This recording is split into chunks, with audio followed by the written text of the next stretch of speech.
A simple elderly woman walks into a high-end boutique and is met with looks of disdain from the saleswomen. Unaware of who she was, they mock her appearance and cruelly humiliate her in front of everyone. But what seemed like just another day ends with a devastating revelation. That woman was the boutique's founder. Now the power is in her hands, and no one will escape unscathed from the lesson she is about to teach. If this story interested you, don't forget to subscribe to our channel and tell us what city you're watching from. Let's continue. I promise this will be the best story you'll ever hear in your life. Tuesday morning arrived with the shy sun that often illuminates the streets of the Upper East Side in New York City. Mrs. Evelyn Ashford woke up early, as she had done for over 50 years. Her grey hair was tied in a simple bun, and she wore a light cotton blouse and a pair of discreet dress pants she had owned for years. No jewelry, no ostentation. Just her with her wrinkles that told stories of struggle, her hands that had built an empire from scratch, and her heart that still beat with the same humility as when she sold clothes from a stall at a flea market in Union Square. She looked at herself in the mirror and sighed. 72 years old. Who would have thought that the girl from a simple background, who had arrived from rural Ohio at just 17, would today be the owner of one of the country's largest luxury boutique chains? But success had never gone to her head. Mrs. Ashford remained that woman of faith who believed that every person deserved respect, regardless of the clothes they wore or the money they had in their wallet. That day, she had a mission. She wanted to visit the network's flagship boutique, the store on Madison Avenue, the very one she had opened 30 years ago that had become the heart of everything she had built. It wasn't an official visit. She didn't want any fanfare. She didn't want to be treated as the owner. She just wanted to observe, to feel the atmosphere, to see how her employees treated customers when no one important was watching. She grabbed her simple purse, its leather worn by time, and left the house. The driver offered her a ride, but she refused. She wanted to take a taxi, to feel ordinary, to experience what any ordinary customer would experience upon entering one of her stores.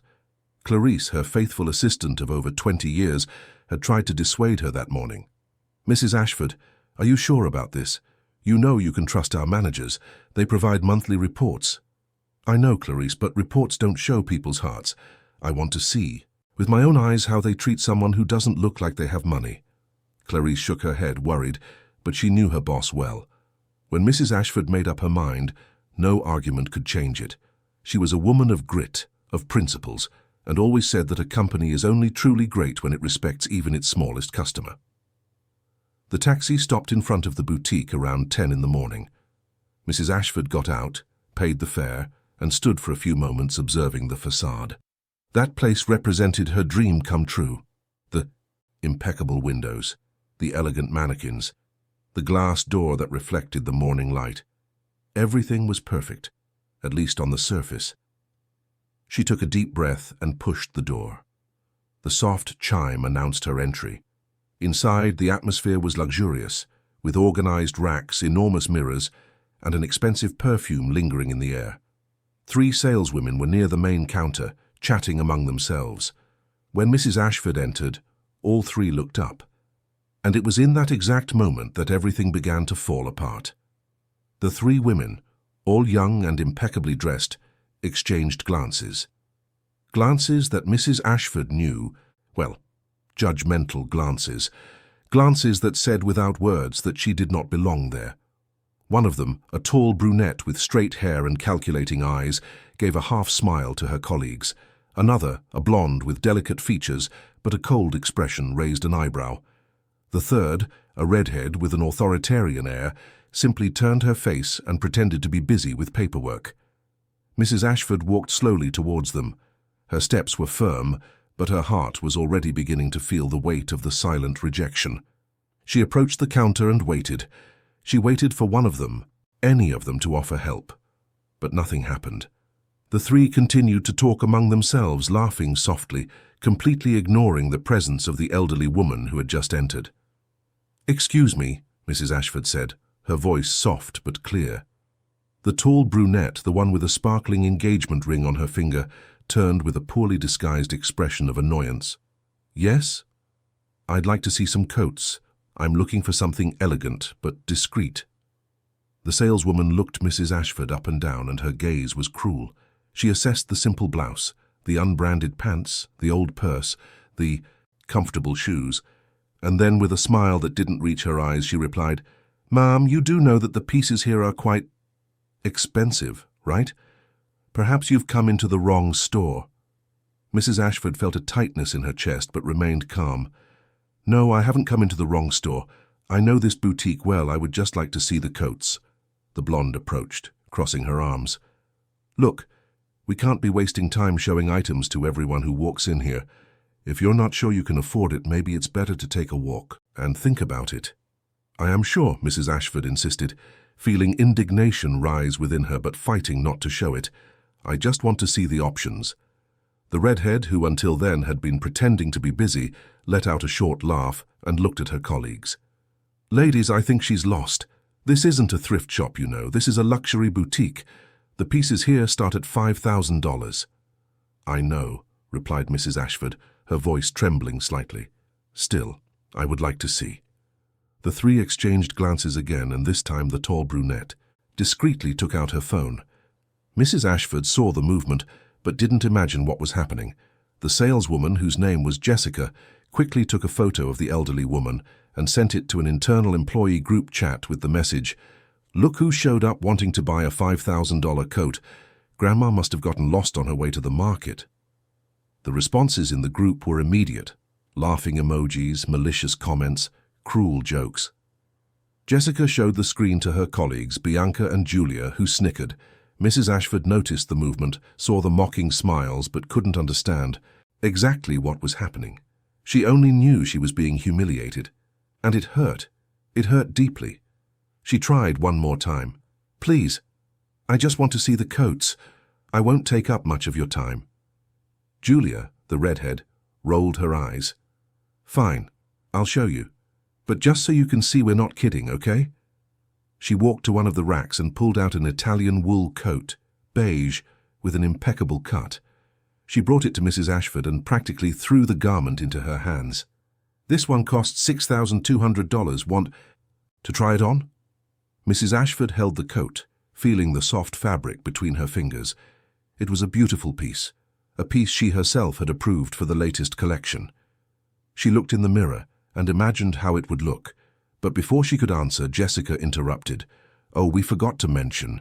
You'll have to leave your purse at the counter. We need to make sure nothing goes missing, you understand?" That was the last straw. Mrs. Ashford felt tears burn in her eyes, but she wouldn't let them fall. Not there. Not in front of these women, who were treating her like a criminal.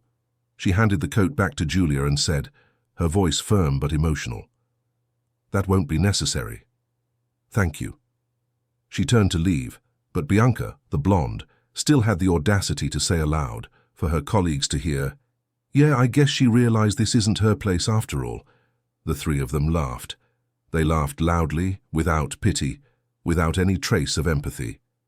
Mrs. Ashford walked towards the door, feeling each step weigh like lead. Her hands were shaking. Her heart was broken. She, who had created this place, who had fought so hard to build something worthy, was being driven out of her own store by employees who had no idea who she was. Before leaving, she tried one last thing. She asked to speak with the manager. Maybe he could intervene. Maybe he would remember who she was, even dressed so simply. But when she mentioned it, Jessica snorted.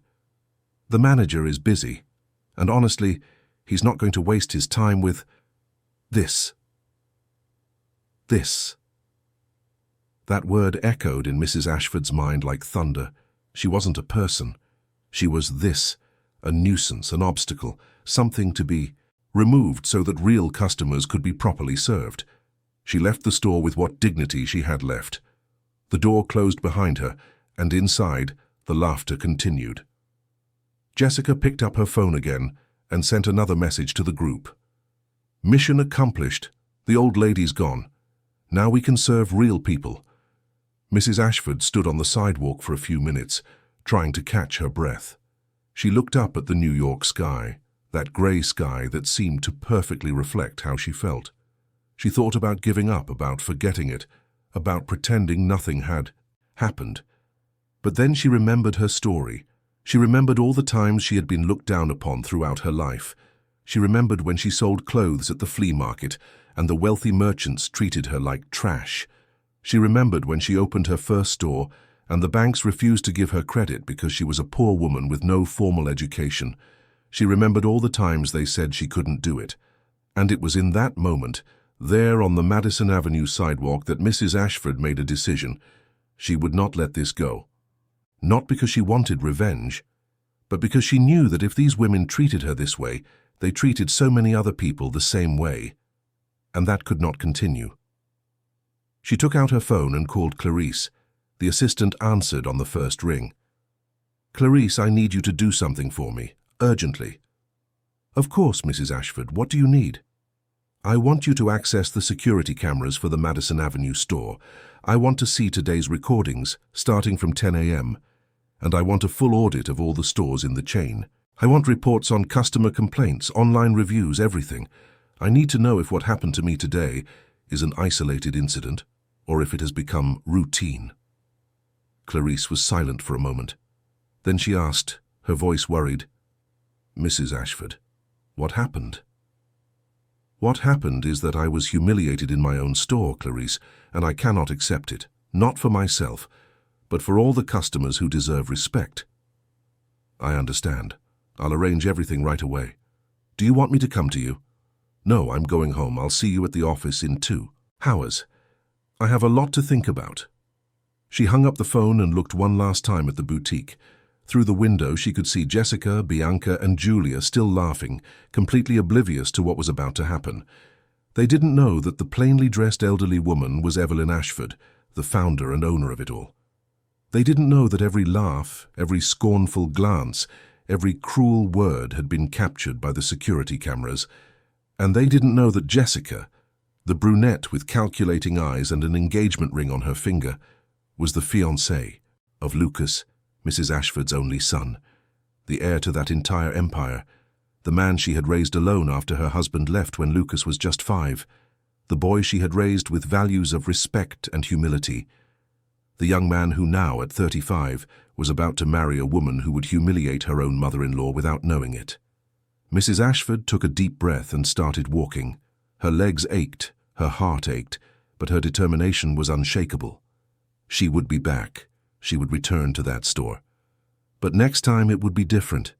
Next time the truth would come out. As she walked, she couldn't get the image of Jessica out of her mind.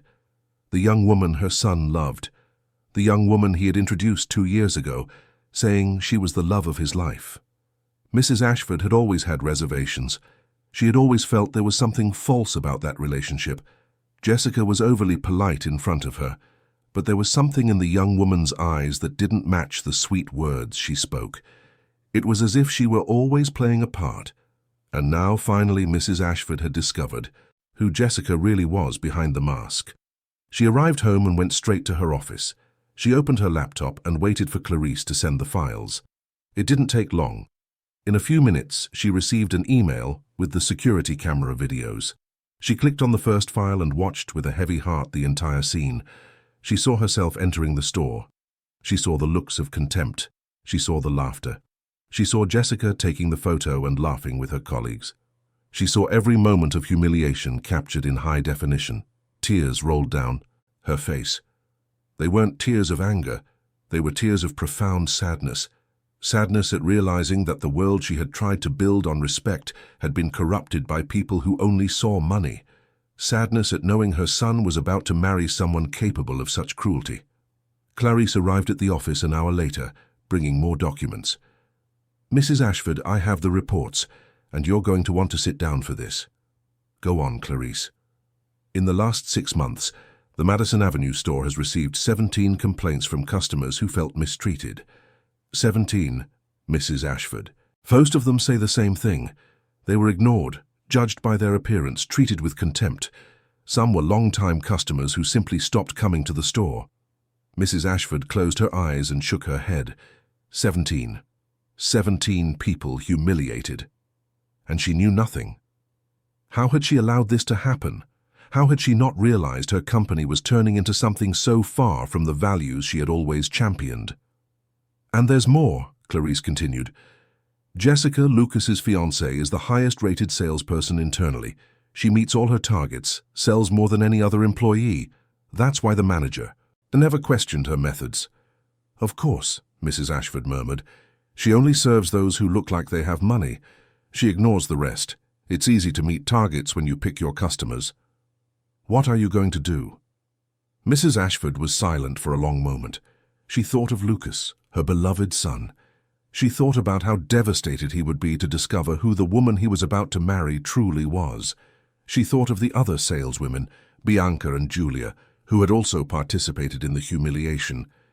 She thought of all the people who had been treated the same way. And then, with a firm and decided voice, she answered, "I'm going to do what I should have done a long time ago. I'm going to teach these people the true meaning of respect, but I'm not going to fire them. I'm not just going to kick them out and forget. I'm going to give them a chance to change, a chance to become better human beings. And if they don't accept, then they'll leave, but with the knowledge that they lost this opportunity by their own choice." Clarice smiled, moved. "You are an incredible woman, Mrs. Ashford." "I'm not, Clarice. I'm just someone who believes everyone deserves a second chance, even those who don't." The two spent the rest of the afternoon organizing everything. They prepared a complete dossier with all the videos, all the complaints, all the reports of poor service. Mrs. Ashford reviewed every detail. There could be no mistakes. There could be no injustice. When she confronted those women, she would have to have irrefutable proof.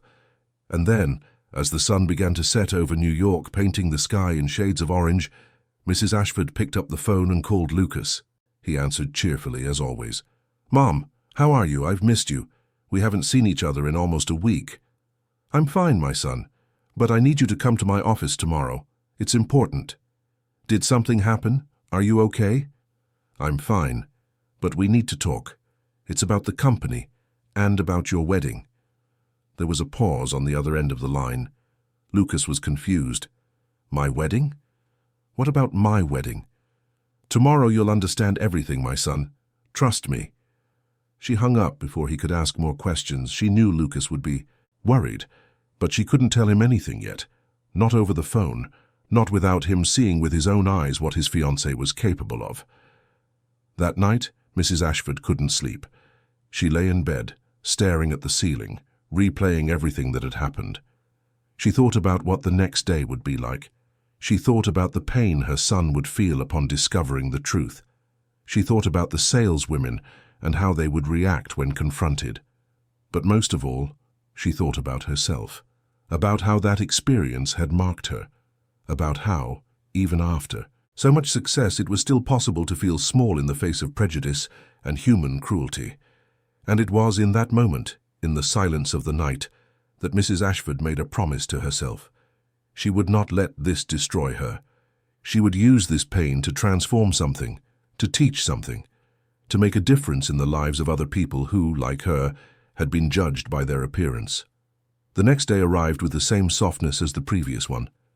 But Mrs. Ashford knew that nothing would ever be the same. She dressed carefully, choosing a sober but elegant suit. She didn't want to seem vengeful.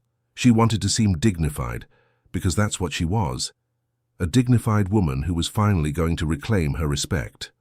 Lucas arrived at his mother's office promptly at 9 in the morning. He was intrigued, a little apprehensive, but confident that everything would soon be clarified. Mrs. Ashford had always been a woman of few words, but when she spoke, every syllable carried weight and truth. He had grown up learning to respect his mother's strategic silence, her way of gathering all the information before acting. He entered the room and found Mrs. Ashford sitting behind the mahogany desk, with Clarice by her side, both with serious expressions. There were papers spread out, a laptop open, and a tension in the air he couldn't decipher. "Mom, what's going on? You had me worried yesterday." Mrs. Ashford stood up and hugged her son. She smelled his cologne, the same one he had worn since he was a teenager, and for a moment she wanted to protect him from everything she was about to reveal. But she knew she couldn't. Lucas was a grown man and he deserved to know the truth, however painful it might be. Sit down, my son, I need to show you something. Lucas sat in the chair across from the desk, and Mrs. Ashford turned the laptop towards him. On the screen, paused on the first frame, was the video from the boutique's security camera. He frowned, not understanding. What is this? It's yesterday's recording from the Madison Avenue store. I want you to watch it carefully, all of it, from beginning to end. She pressed play. Lucas leaned forward, concentrating. In the first few seconds, he saw an elderly woman in simple clothes enter the store. It took him a few moments to realize it was his mother. When he did, his face changed. He looked confused, then worried. And then, as the scene unfolded, he was horrified. He saw the saleswomen looking at her with contempt. He saw the cruel smiles. He saw how they treated Mrs. Ashford. And when Jessica appeared on the screen, taking the photo with her phone and laughing with her colleagues, Lucas felt the floor drop out from under him. His face turned pale. His hands began to shake. No, it can't be. Mrs. Ashford placed a hand on her son's shoulder. Keep watching, my son. It's not over yet. He watched the rest.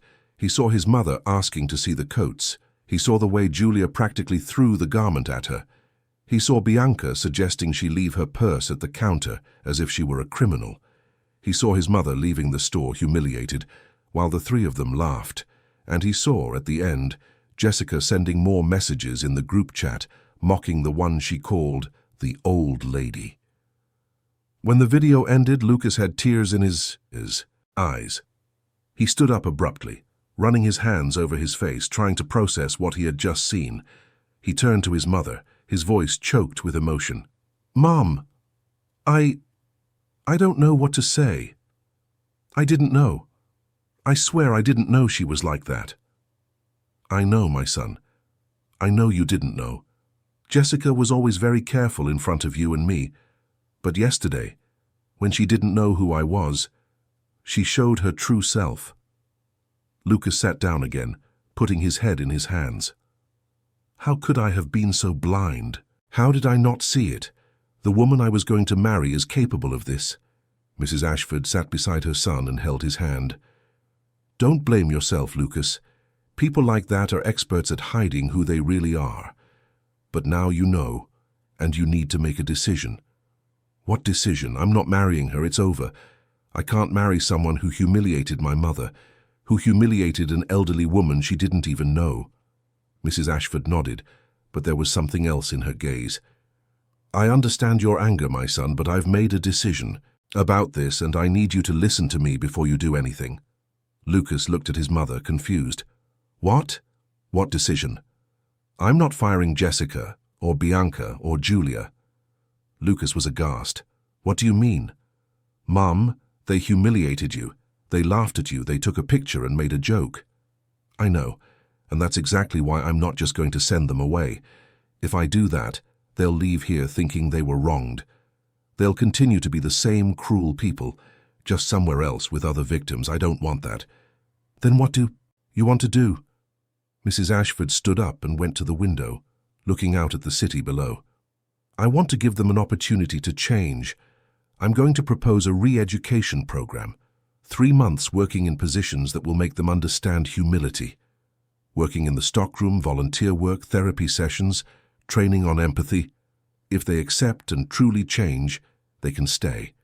If they don't accept or don't show genuine change, they'll leave with all their benefits, but with the knowledge that they lost the chance. Lucas was silent for a long moment, absorbing his mother's words. Then he shook his head in admiration. You're incredible, Mom. Anyone else would have fired them all without a second thought. But you still believe they can change. I believe everyone can change, Lucas, if they have the humility to recognize their mistakes and the courage to face their own flaws. And when are you going to do this? Today. Now. I want you to come with me. I want you to be there when I confront them, especially Jessica. She needs to know that what she did had consequences not just for me but for both of you. Lucas took a deep breath. He knew this would be painful, but he also knew it was necessary. He stood up and looked at his mother with determination. Let's go. I'm with you. Mrs. Ashford smiled for the first time since it had all begun. Clarice, who had been watching everything in silence, wiped away the tears streaming down her face. "I'm going with you," she said. "Someone needs to witness this." The three of them left the office and got into Mrs. Ashford's car. The drive to the Madison Avenue boutique was silent. Lucas stared out the window, lost in thought. He thought about Jessica, the woman he thought he knew. He thought about all the moments they had spent together, all the times she had been sweet and attentive. Was it all a lie? Was she only with him for the money, for the social status? When they arrived at the store, Mrs. Ashford didn't hesitate. She pushed open the door with determination. This time she was dressed in an elegant suit, her hair down and perfectly styled, and she wore the pearl necklace her late husband had given her for their 20th wedding anniversary. There was no doubt about who she was. The three saleswomen were at the counter, chatting animatedly. When the door opened and they saw Mrs. Ashford enter, accompanied by Lucas and Clarice, the blood drained from their faces. Jessica was the first to recognize her mother-in-law, and then she recognized the plainly dressed elderly woman from the day before. Her face turned white as a sheet. "Good morning, ladies," Mrs. Ashford said, her voice calm but authoritative. "I believe we weren't properly introduced yesterday. My name is Evelyn Ashford. I am the founder and owner of this boutique chain. And this store you work in was the first one I opened exactly 30 years ago." Bianca and Julia looked at each other, terrified. Jessica couldn't take her eyes off Lucas, who was staring at her with a mixture of disappointment and sadness that was heartbreaking. Mrs. Ashford continued, "Yesterday I came here as an ordinary customer. I wanted to see how you treated people when you didn't know who they were. And what I saw saddened me deeply." She walked to the counter and placed a tablet on it. On the screen, the video was ready to play. "I want you to watch something, and I want you to pay close attention." She pressed play. The three saleswomen watched, horrified, as their own cruelty was exposed. They saw themselves laughing, mocking, taking photos. They saw every gesture of contempt, every malicious word. And when the video ended, a heavy silence filled the store. Jessica was the first to try to speak, her voice trembling and desperate. "Mrs. Ashford, I didn't know it was you. I never... If I had known..." "If you had known," Mrs. Ashford interrupted firmly, "you would have treated me well. But the problem, Jessica, isn't how you treated me. The problem is how you treat anyone you deem unimportant, and that says a lot about who you really are." Jessica looked at Lucas, pleading with her eyes. "Lucas, please, you have to understand, I didn't mean to..." "Didn't mean to what, Jessica?" Lucas finally spoke, his voice full of pain. "Didn't mean to humiliate my mother? Didn't mean to take a picture of her and make a joke? Didn't mean to treat her like trash? Because that's exactly what you did."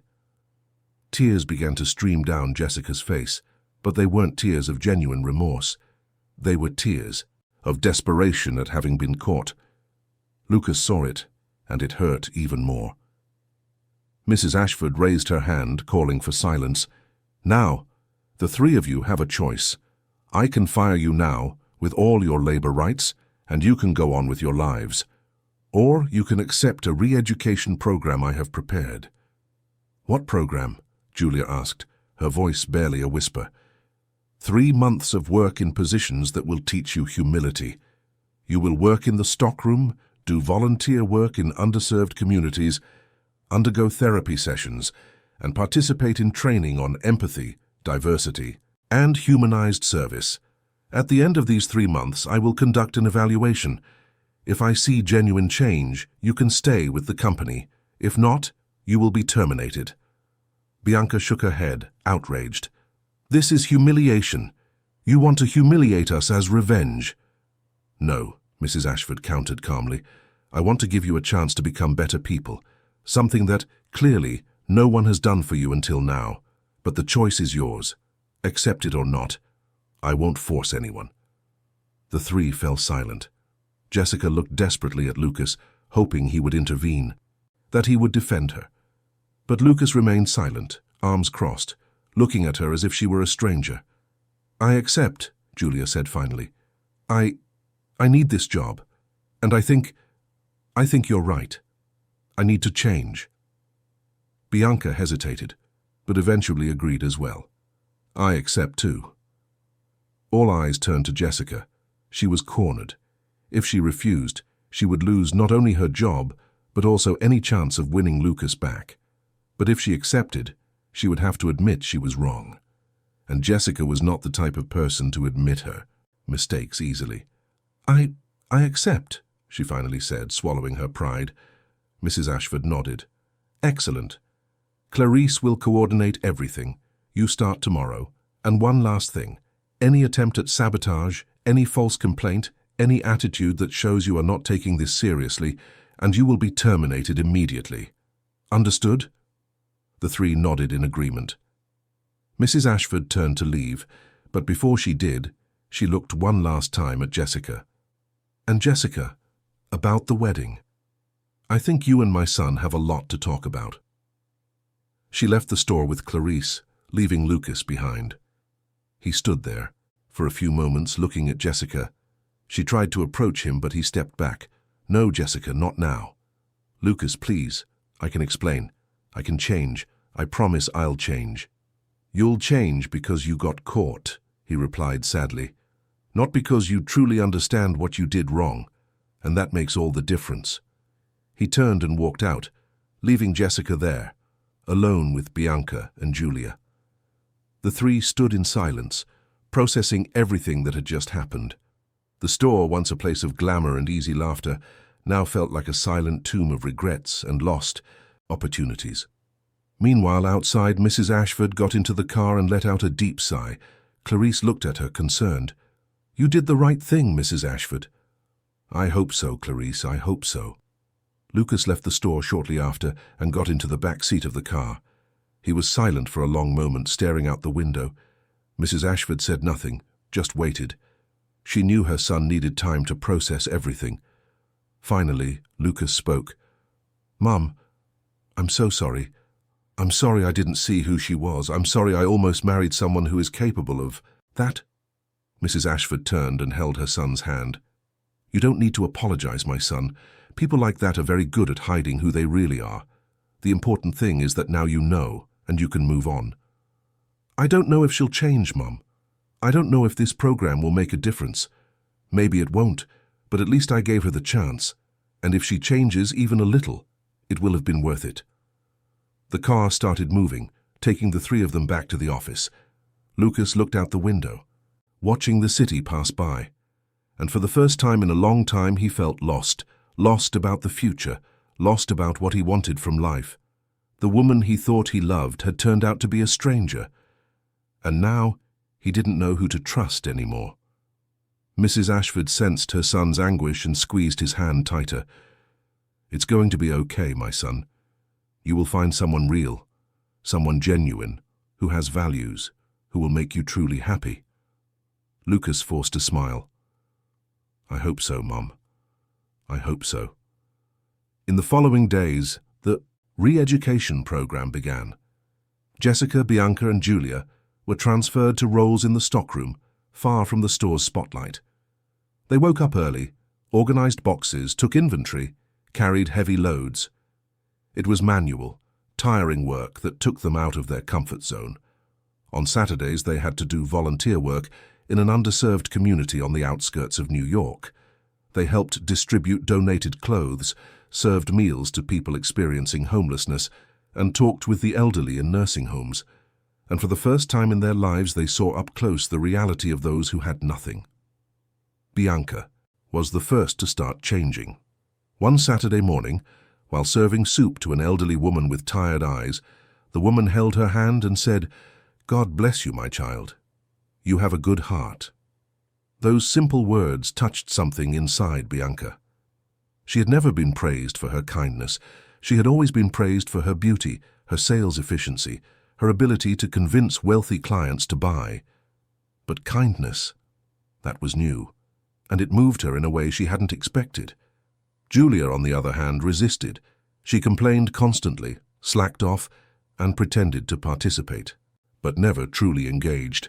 During the mandatory therapy sessions, she gave canned, rehearsed answers devoid of real emotion. And Jessica? Jessica was in the middle. Part of her wanted to change, to win Lucas back, to prove she could be better. But another part, the proud and calculating part, resisted every step.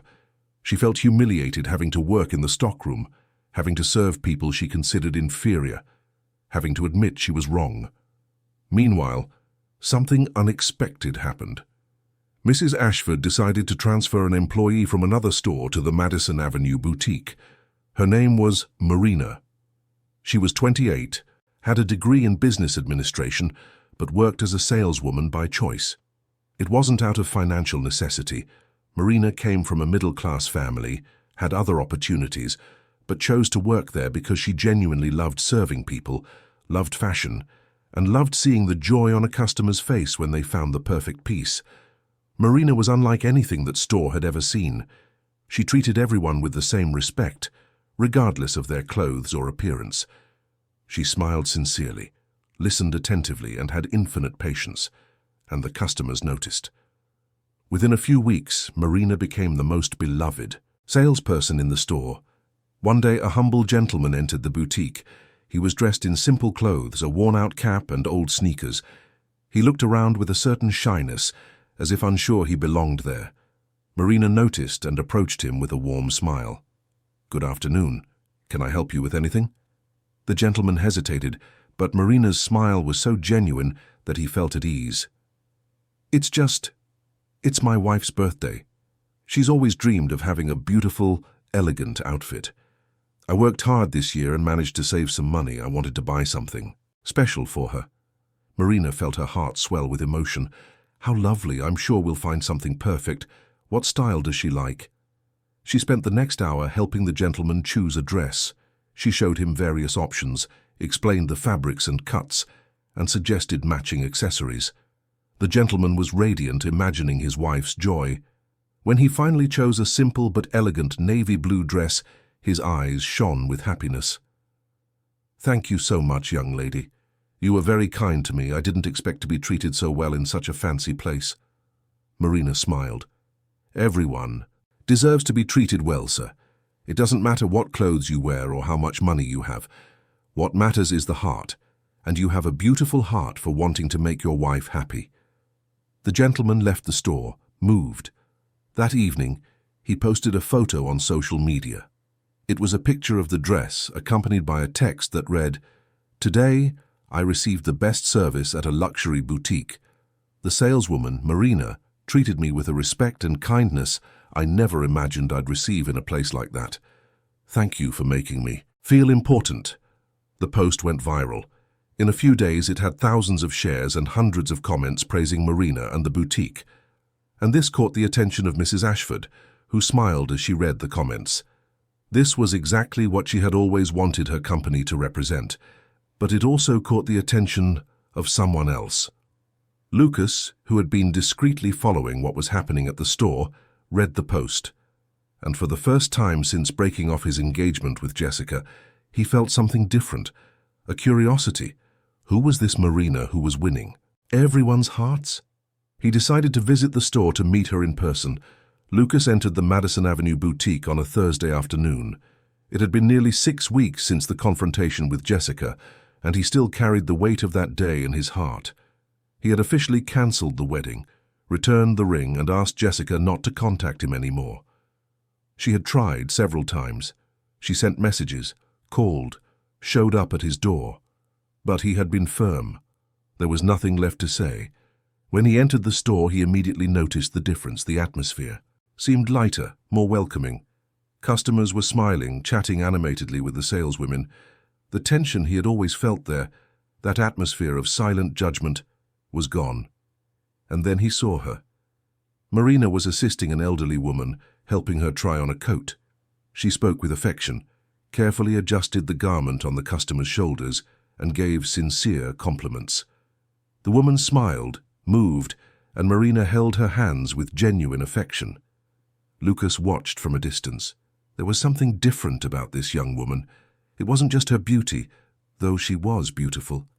It was the way she moved, the way she spoke, the way she looked at people. There was a light there, a kindness that seemed to radiate naturally. When Marina finished with the customer and said goodbye with a hug, Lucas approached. She saw him and smiled politely, not knowing who he was. "Good afternoon, can I help you with anything?" Lucas hesitated for a moment. "Good afternoon, I'm Lucas Ashford, Mrs. Ashford's son." Marina's face changed immediately, but not in a negative way. She smiled even wider and extended her hand. "It's a pleasure to meet you. I've heard so much about you. Your mother is an incredible woman." Lucas shook her hand, feeling its firm but delicate touch. "She is. She's special. And I came here because I've heard a lot about you too. The post from the gentleman who bought the dress for his wife went viral." Marina laughed, a little embarrassed. "Oh, that. It was very special. He was so dedicated, so moved. I didn't do anything special, just treated him how everyone deserves to be treated." "Exactly. And that seems to be rare these days." There was a brief but not uncomfortable silence. Lucas looked at Marina, trying to understand what he was feeling. It wasn't physical attraction, at least not just that. It was a sense of recognition, as if he were in the presence of someone who understood something fundamental about life. "Can I ask you a question?" Lucas said, breaking the silence. "Of course. Why do you work here? I mean, you're clearly talented. You could be anywhere. Why did you choose to be a salesperson in a boutique?" Marina thought for a moment before answering. "Because I believe there's no such thing as a small job. And because I love what I do, I love meeting people, hearing their stories, helping them feel beautiful and special. To me, that's as important as any other profession." Lucas smiled, impressed. "My mother would say the exact same thing." "Your mother is my inspiration. When I learned her story, how she started selling clothes at a flea market and built all of this without losing her humility, I became even prouder to work here." "You know her story?" "Yes, and I also know what happened here a few weeks ago. Everyone in the company knows." Lucas grew serious. "Oh, and what do you think about that?"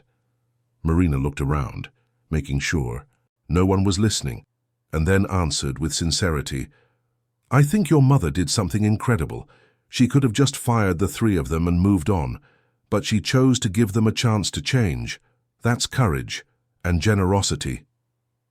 "Do you think they'll change?" Marina thought carefully before answering. "Bianca, yes. I see something different in her. She's really trying. Julia, I don't know. She seems to be going through the motions, without any emotional connection. And Jessica." Marina hesitated, realizing she was talking about Lucas's ex-fiancée. "Sorry, I shouldn't talk about this." "No, it's okay. I want to know." Jessica is confused. Part of her wants to change, but not for the right reasons. She wants to change to win you back, to regain the social position she lost. I don't see her truly changing from the inside." Lucas nodded, not surprised. It was exactly what he felt too. He changed the subject. "Do you have plans to grow within the company? Take on management roles?" "Maybe one day. But I'm in no hurry. I'm happy doing what I do now. Growth doesn't always have to be vertical, you know. Sometimes it's more important to grow in depth, in skill, in impact." Lucas was impressed by her answer. "How old are you?" 28. Why?" "Because you speak with a wisdom that many people don't have even at 50. Marina laughed. "I think I learned it from my grandmother. She always said that true wealth is in the simple things, in respect, in kindness, in how we treat others." Lucas felt something stir inside him. It wasn't just admiration. It was something deeper, and that scared him a little. It had only been 6 weeks since he had ended his engagement. It wasn't time to feel anything for anyone. But he couldn't deny it. There was something special about Marina, something Jessica never had, no matter how beautiful and ambitious she was. Marina had a soul. She had substance. And that was infinitely more attractive. "It was a pleasure meeting you, Marina. I hope we see each other again." "The pleasure was all mine, Lucas. And feel free to come by any time. The store is yours too, after all." Lucas left the boutique with a smile on his face. For the first time in weeks, he felt something other than sadness and disappointment. He felt hope, and that both scared and excited him. Meanwhile, in the stockroom, Jessica was organizing boxes with dust-covered hands. She hated it. She hated every second of this job. She hated waking up early, carrying heavy things, sweating. But more than anything, she hated seeing Marina shining upstairs in the store, receiving all the praise that used to be hers. She had noticed the change. In the first few days after the confrontation, some customers still asked for her. But now, no one asked anymore. Everyone wanted to be served by Marina, and it was eating her up inside. Bianca entered, the stockroom carrying another box. She put it down and sighed, tired. "Jessica, did you see Lucas here today?" Jessica froze. "I did." "Why?" "He was talking to Marina for a long time. He seemed pretty cheerful." Jessica felt her blood boil. "Of course he was. She's everyone's darling now. The little saint who treats everyone so well. She's probably had her eye on Lucas from the beginning." Bianca shook her head. "I don't think that's it, Jessica. Marina doesn't seem like the type to have her eye on anyone. She's genuine." "Genuine," Jessica repeated sarcastically. "No one is genuine. Everyone wants something."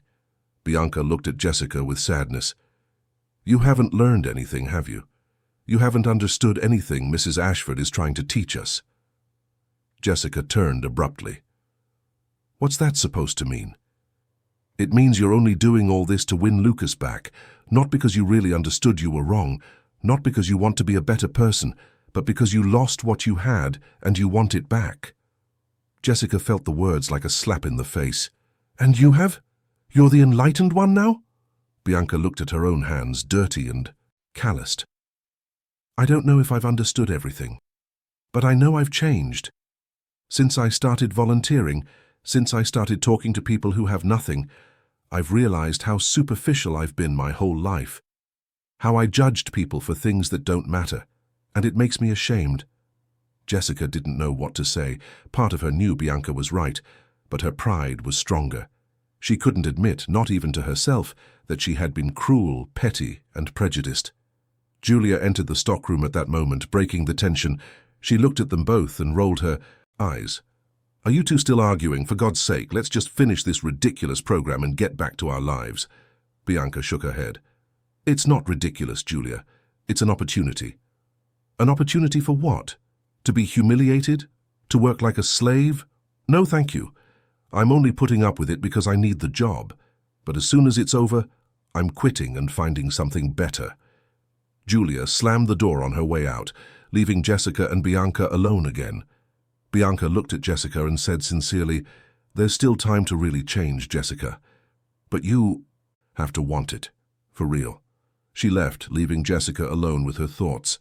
She sat on a box and buried her face in her hands.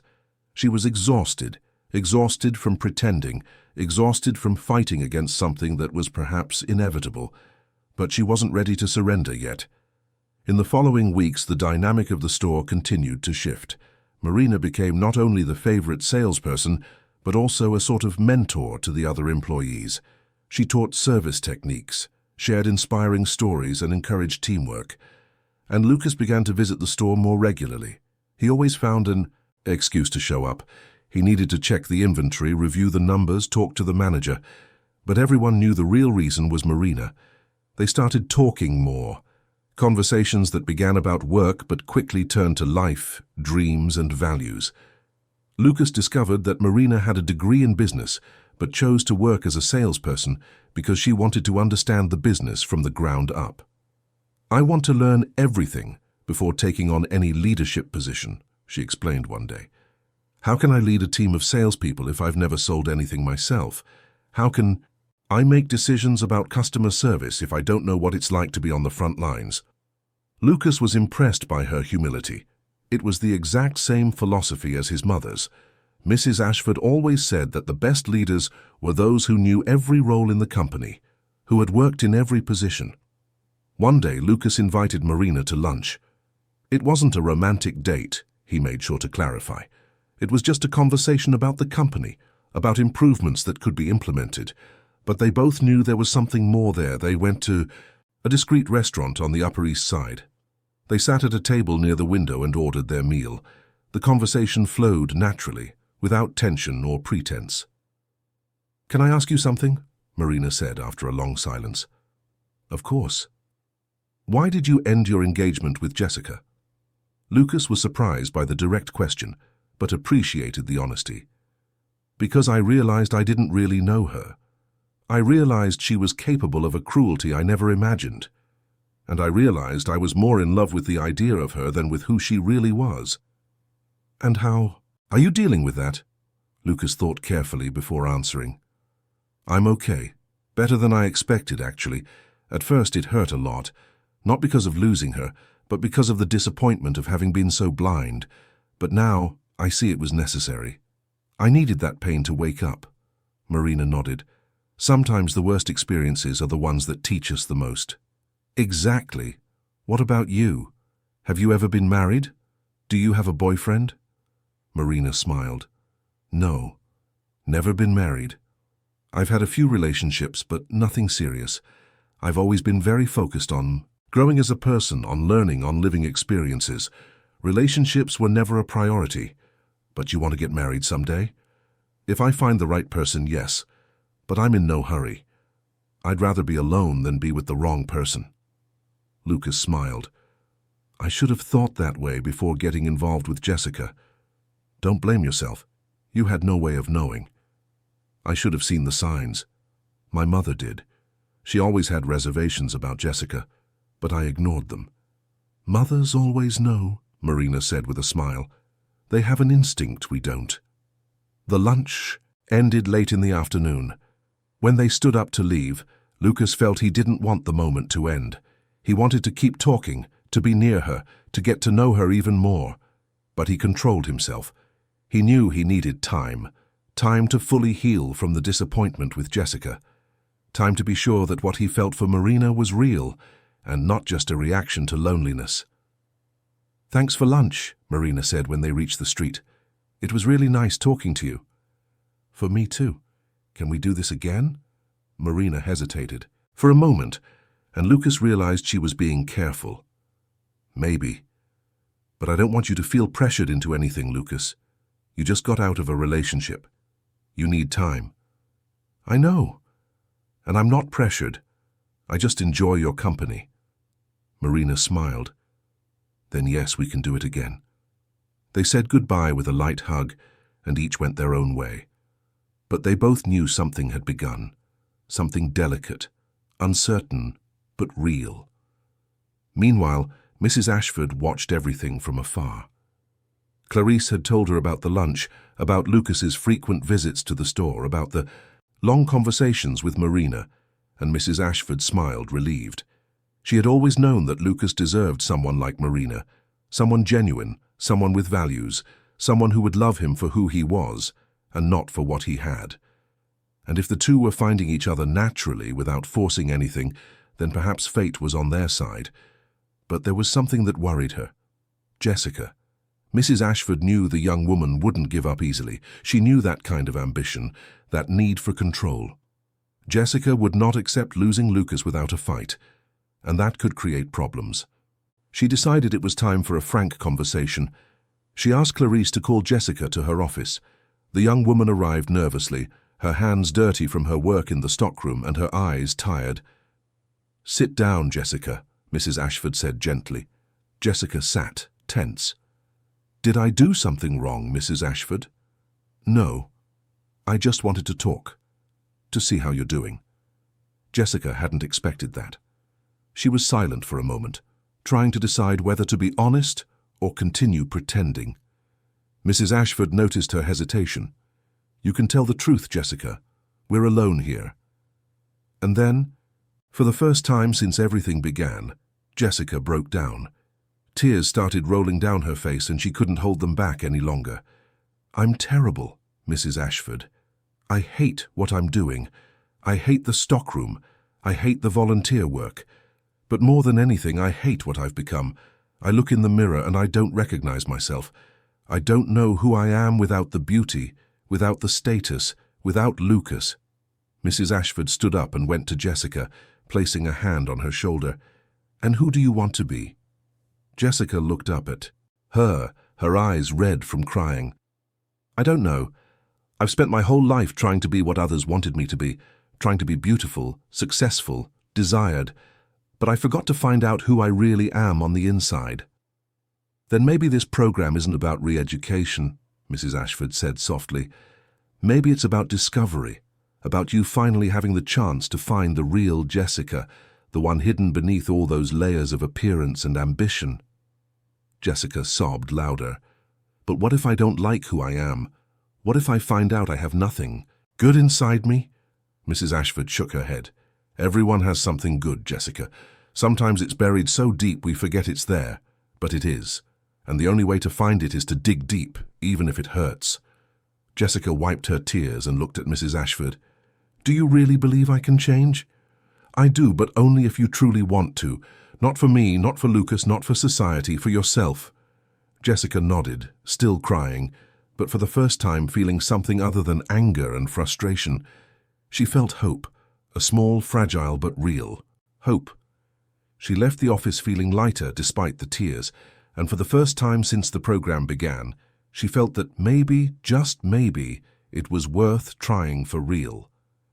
Mrs. Ashford stood there, looking out her office window, thinking about everything that had happened in the past few weeks. She thought about Lucas, Marina, Jessica, about all the lives that had been touched by this situation, and she thought about herself, about that humble woman who had walked into the boutique weeks ago and been humiliated. The pain was still there, tucked away in a corner of her heart. But now it was accompanied by something stronger. It was accompanied by purpose, by transformation, by the hope that people, even the most lost, could still find their way back to humanity. The 3 months of the re-education program were coming to an end. It was early December, and New York was preparing for the holiday season. The stores were decorated, the streets were lit up, and there was an atmosphere of hope in the air. Mrs. Ashford decided it was time for the final test. But it wouldn't be just any test, it would be the same test she had conducted at the very beginning. She would return to the boutique dressed in simple clothes, like an ordinary customer, and observe how she was treated. This time, however, she wouldn't go alone. She invited Clarice and 3 of her long-time friends, all simple women from humble backgrounds, who had been with her since her flea market days. The 4 of them dressed in discreet clothing, with no jewelry or ostentation. "Today we'll see if anything has really changed," Mrs. Ashford said, looking at herself in the mirror. The 5 of them entered the boutique on a Saturday morning. The store was busy. Marina was assisting a young couple, Bianca was arranging a window display, and other saleswomen were moving among the customers. Jessica and Julia were in the stockroom, but Mrs. Ashford had requested that they be called to the sales floor on that specific day. The first to notice the 5 ladies was Bianca. She stopped what she was doing and walked over to them with a genuine smile. "Good morning. Welcome. Can I help you with anything?" Mrs. Ashford watched closely. The smile was real. There was no judgment in Bianca's eyes, none of the cold, calculating look from before. There was only kindness. "Hello, dear, we're looking for some Christmas gifts. Something nice but not too expensive, you know?" "Of course. We have a wonderful selection of gifts. Come with me. I'll show you some options." Bianca guided them through the store with patience, showing them various pieces, explaining the fabrics, and suggesting combinations. She treated them all with the same respect and attention she would give any customer. Mrs. Ashford exchanged a meaningful look with Clarice. Bianca had changed. For real. Meanwhile, Marina finished assisting the young couple and noticed the ladies.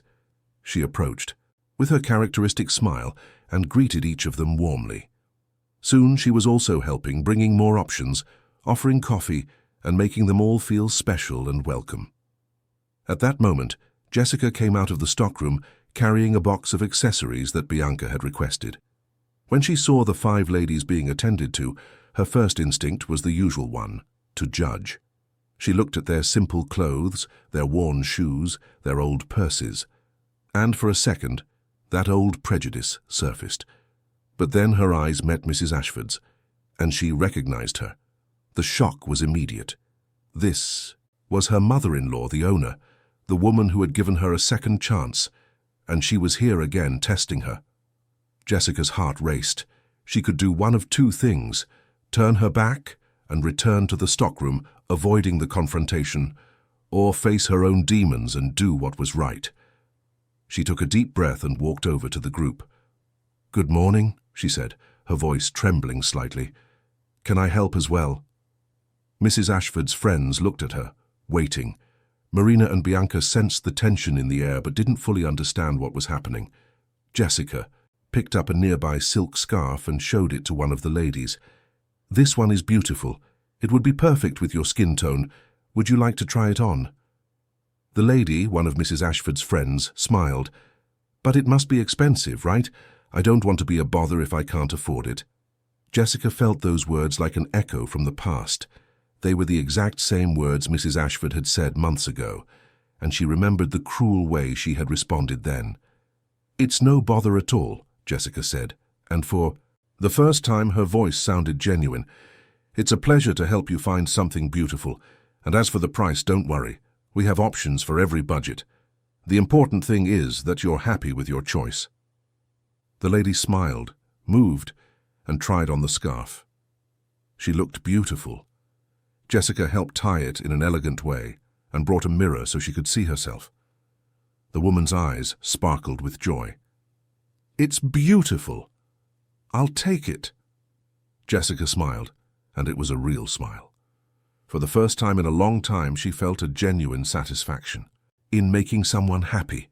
Not for a target, not for a commission, but for the simple pleasure of seeing joy on another person's face. At that moment, Julia also came out of the stockroom. She saw the scene, saw the simple ladies being treated with such care, and felt anger. Anger because it went against everything she believed in, against all her values of exclusivity and elitism. She approached the group and said with poorly disguised disdain, "Are you going to need help wrapping all of that? Because it's pretty busy in here today." The mood changed instantly. Marina and Bianca exchanged worried glances.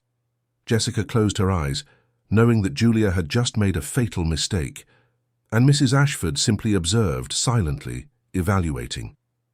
"Don't worry," Clarice said, revealing her identity for the first time. "We won't take up much of your time. We've already gotten everything we needed, including the confirmation we came for." Julia frowned, confused. "Confirmation? What are you talking about?" It was then that Mrs. Ashford stepped forward, removing the simple glasses she wore as a disguise. "Julia, you had 3 months to learn a simple lesson. Respect has no price, and every person who enters this store deserves to be treated with dignity. But you didn't learn. You remained the same prejudiced and elitist person you've always been." The color drained from Julia's face. "Mrs. Ashford, You don't need to explain. Your actions have said it all. You are dismissed. You will receive all your severance pay, but you are no longer part of this company. Please collect your things and report to Human Resources on Monday." Julia tried to argue, tried to defend herself, but she knew there was no turning back. She had wasted her chance. She left the store angry, but deep down she knew it was her own fault. Mrs. Ashford then turned to Bianca and Jessica. "You two, however, have shown real change. Bianca, from the very first moment you were open to learning. I see a different person in you, more empathetic, more human. Jessica, your journey was harder, more filled with resistance, but today you took the first true step towards change." Jessica felt tears in her eyes. "Mrs. Ashford, I'm so sorry. For everything. For how I treated you, for how I treated so many other people. I was so lost, so focused on superficial things that I forgot what really matters." Mrs. Ashford approached and held Jessica's hands. "I know, my child, and I forgive you. But more important than my forgiveness is that you forgive yourself and continue to grow." Jessica fell to her knees and hugged Mrs. Ashford's legs, weeping. All the pain, all the shame, all the regret came out in that cry, and Mrs. Ashford stroked her hair tenderly, as a mother would. "Get up, Jessica. Get up and move forward. You have so much to offer, but you need to do it for the right person, yourself." Jessica stood up, wiped her tears, and nodded. "Thank you, Mrs. Ashford. Thank you for not giving up on me." At that moment, Lucas entered the store. He had come to meet Marina, as had become his custom. But he stopped when he saw the scene. He saw Jessica crying, saw his mother holding her hands, saw the 5 simple ladies who now revealed who they really were. He approached slowly, "Mom, what's going on?" Mrs. Ashford smiled at her son. "Just closing one circle, my love, and starting another." Lucas looked at Jessica. For the first time in months, he didn't feel anger or resentment. He felt compassion. He saw in her not the woman who had deceived him, but a lost person who was finally finding her way. "Jessica," he said gently, "I hope you find happiness, truly, but not with me. You understand that, right?" Jessica nodded, still crying. "I understand, Lucas, and I hope you'll be happy too. You deserve someone much better than I was." Lucas looked around, and his eyes met Marina's. She was there, watching everything with that understanding and gentle gaze that characterized her, and in that moment he knew that Marina was different. He knew she was special. He knew that perhaps she was the right one. Marina noticed his gaze and smiled shyly. Something was forming between them, something delicate but real, and they both knew there was no rush. They would let things happen naturally in their own time. Mrs. Ashford observed the exchange of glances between her son and Marina and felt her heart warm. She said nothing, didn't interfere, just watched with the wisdom of someone who has lived a long life and learned to trust the process of life. In the following days, the store underwent more changes.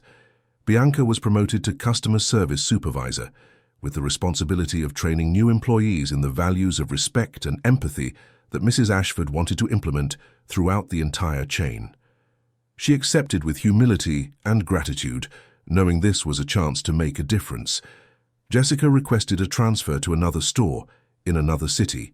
She wanted a fresh start, away from New York, away from the painful memories, away from Lucas. Mrs. Ashford agreed, but with one condition. Jessica would have to go through the same re-education program at the new store, only this time as a mentor, helping other employees not to make the same mistakes she had. Jessica accepted. She knew it would be difficult, that she would have to face her past repeatedly, but she also knew it was necessary. It was part of her redemption. Marina remained Marina. Simple, kind, dedicated. She didn't seek promotions, didn't seek the spotlight. She just did her job with love and excellence. And that was exactly what won over not only the customers, but also Lucas's heart. They started seeing each other outside of work. They went to art exhibitions, walked through Central Park, had coffee at small neighborhood bakeries. They talked for hours about everything and nothing, and slowly, without rush or pressure, a genuine love began to blossom. Mrs. Ashford watched everything with quiet joy. She never interfered, never offered an opinion, just supported them. She saw in her son's relationship something she never saw with Jessica: truth. There were no games, no masks, no pretenses, just two human beings getting to know each other deeply and falling in love with each other's essence. 6 months after the final test, on a warm June evening, Lucas took Marina to dinner at the same restaurant, where they had their first lunch. But this time it wasn't just a conversation, it was an official romantic date. After dinner, as they walked through the illuminated streets of the Upper East Side, Lucas stopped and held Marina's hands. "You know, when everything happened with Jessica, I thought I would never be able to trust anyone again. I thought I would always be afraid of being deceived again. And now I know the problem wasn't trusting. The problem was trusting the wrong person, and you, Marina, are the right person. You are genuine, you are true, you are everything I ever wanted but didn't know existed." Marina felt tears in her eyes. "Lucas, He placed a finger on her lips, asking for silence. "You don't have to say anything right now. I'm not asking you to marry me. I'm not asking for promises. I'm just telling you that I've fallen in love with you, and I want to see where this goes. No rush, no pressure, just being ourselves." Marina smiled through her tears. "I've fallen in love with you too, Lucas, and I also want to see where this goes." They kissed right there under the city lights as life went on around them. It was a simple kiss, but full of promise. The promise of a future built on solid foundations of respect, admiration, and true love. Mrs. Ashford learned about the relationship through Clarice, who heard it through the company grapevine. But she wasn't surprised. She just smiled and thanked the heavens for giving her son a second chance at happiness. A year later, the Madison Avenue boutique was unrecognizable, not in appearance but in essence. It was still luxurious, still sold expensive pieces, but the service had changed radically. All customers were treated with the same respect, regardless of their clothes, appearance, or bank account. The story of Mrs. Ashford and the transformation she brought to her company became well known in the retail sector. Several other companies began implementing similar programs, focusing not just on profit, but on humanizing customer service. Bianca became one of the most respected managers in the company, known for her empathy and ability to develop teams.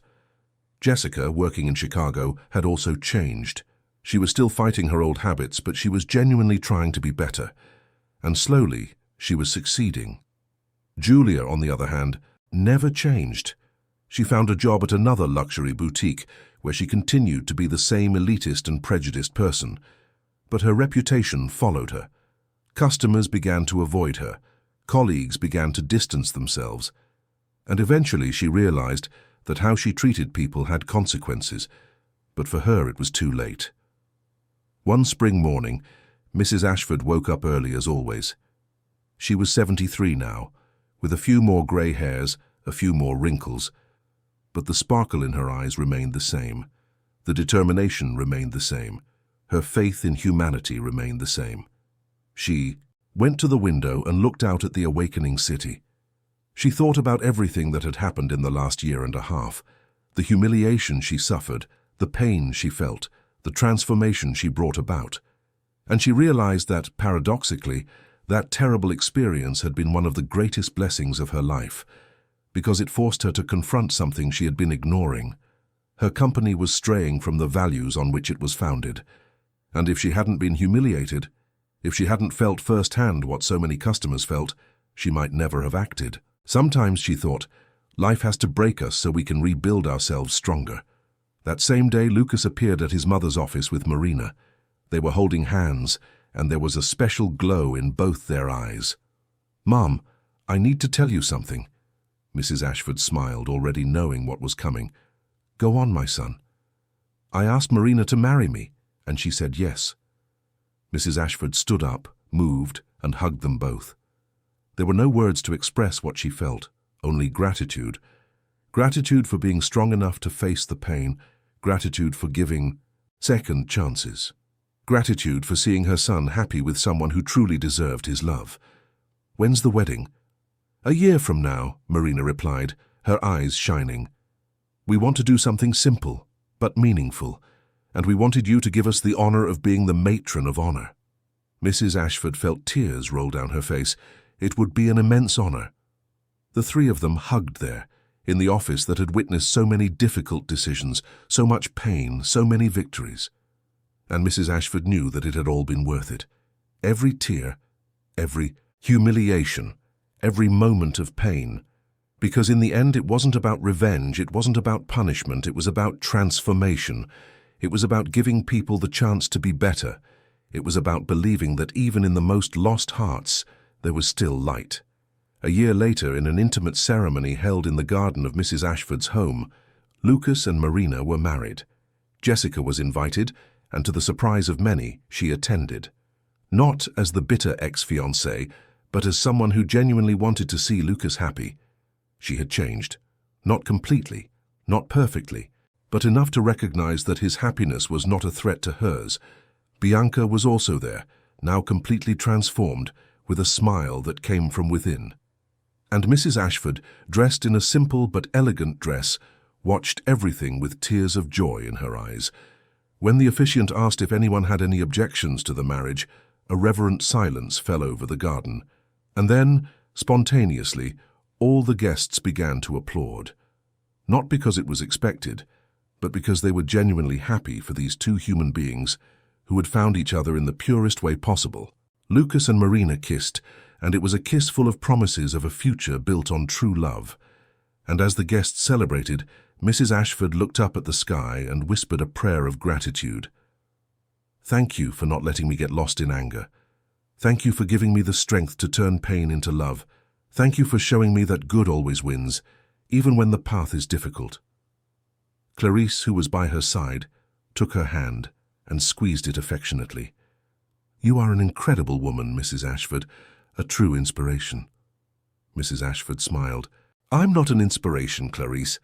I'm just a woman who believes that everyone deserves a second chance, even those who don't, because sometimes it's that very chance that transforms a life." The party continued into the night with music, dancing, and much joy. And when Lucas and Marina left for their honeymoon, they took with them not only their love for each other, but also the lessons that the past year and a half had taught. That a person's true worth is not in the clothes they wear or the money they have, but in how they treat others. That humility is not weakness but strength, and that forgiveness is not about the other person, but about freeing one's own heart. Mrs. Ashford remained in the garden after everyone had left. The moon shone in the New York sky, and the stars twinkled shyly through the city's light pollution. She thought about her journey, from the girl from rural Ohio to the owner of an empire, from the flea market vendor to the respected businesswoman. And she realized that, in the end, what mattered most wasn't the stores, wasn't the money, wasn't the success. What mattered most were the people, the lives she had touched, the lessons she had taught, the second chances she had given. That was the true legacy, not the material empire, but the emotional and spiritual impact she left on the world. And as she walked back to her house, feeling the gentle night breeze on her face, Mrs. Ashford knew she was at peace. Peace with her past, peace with her present, and hopeful about the future. Because in the end, after everything, she had learned the most important lesson of all. That true wealth is not in what we have, but in what we give. It's not in being served, but in serving. It's not in being admired, but in loving without expecting anything in return. And that lesson, more valuable than all the treasures in the world, was what she would leave for her son, for Marina, for all those who had the privilege of crossing her path. Life went on. The company grew. New generations came. But the essence remained, because Mrs. Ashford had planted seeds that would continue to grow long after she was no longer there to see them bloom.